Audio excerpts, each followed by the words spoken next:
Hi, అందరికీ నమస్కారం. ఈరోజు టాపిక్ ఆరోగ్యం గురించి. సాధారణంగా మన శరీరంకి అనారోగ్యం పాల్గొవడానికి కారణము ఎక్సర్సైజ్ లేకపోవడము, తర్వాత మనం తీసుకునే ఆహార పదార్థాలు. అయితే మనం తీసుకునే ఆహార పదార్థాలు 80% ఇంపాక్ట్ అయితే ఎక్సర్సైజ్ 20% ఉంటుంది. కాబట్టి 90% ఏంటిదంటే మనం తీసుకునే ఆహారం మీదనే ఆధారపడి ఉంటుంది. కాబట్టి ఈరోజు ఒక మంచి రహస్యమైన అబ్రివేషన్ చెప్తాను. అబ్రివేషన్ని మనము మైండ్లో రిజిస్టర్ చేసుకుంటే ఏదైనా తినేటప్పుడు లోపలికి పంపాలన్నా వద్దా అని అబ్రివేషన్ గుర్తు చేసుకొని పంపండి.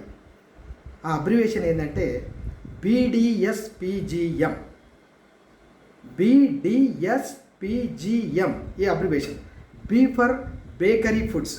బేకరీ షాపుల్లో లభించే అన్నీ మైదా పిండితో చేసినవి ఉంటాయి. కాబట్టి మైదా పిండి అనేది ఆరోగ్యానికి హానికరం.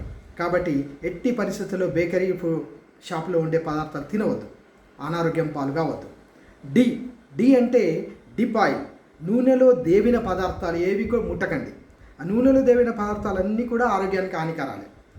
ఒక వయసు వచ్చిన తర్వాత 35 దాటిన తర్వాత 40 ఒడిలో పడేవాళ్ళు అప్పటి నుంచి అసలు నూనె పదార్థాలు ముట్టకుండా ఉండడమే మంచిది.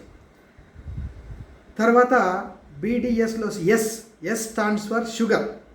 Sugar items. షుగర్ అనేది శరీరానికి ఏం అవసరం లేదండి. ఆ షుగర్తోని మొత్తం రోగాలు వస్తాయి. అన్ని రోగాలకు మూల కారణము. ఆఖరికి క్యాన్సర్ కణాలకు ఆహారం కూడా షుగరే అంటే మనం ఆశ్చర్యపోతాం. కాబట్టి షుగర్ ఐటమ్స్ మొత్తం అవాయిడ్ చేసే ప్రయత్నం చేద్దాం. మళ్ళీ BDS తర్వాత పి ఫర్ పికిల్స్. పికిల్స్ అంటే ఊరగాయలు. ఊరగాయలన్నీ నిల్వ ఉంచడానికి, లాంగ్ టర్మ్గా నిల్వ ఉంచాలంటే ఉప్పు ఎక్కువ కలుపుతారు. ఆ ఉప్పు వల్ల BP వచ్చే అవకాశం ఉంటుంది, నీరు నిల్వ ఉండే అవకాశం ఉంటుంది బాడీలో. కాబట్టి ఎట్టి పరిస్థితుల్లో కూడా పికిల్స్ మనం తాకద్దు. After 40 don't touch the pickles. Next G for ghee items. నెయ్యిలో క్యాలరీస్ ఎక్కువ ఉంటుంది. కాబట్టి అది కూడా ఆరోగ్యానికి హానికరమే. నేతితో చేసిన స్వీట్స్ ఏమి ముట్టకండి.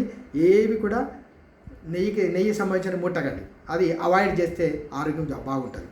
తర్వాత M for meet. Red meat అంటే మేక మాంసము, గొర్రె మాంసము లాంటివి ఏమి ముట్టకండి. దానికి బదులుగా instead of that desi chicken, egg white, దాని తర్వాత ఫిష్ అవి తినండి, సరిపోతుంది. Thank you.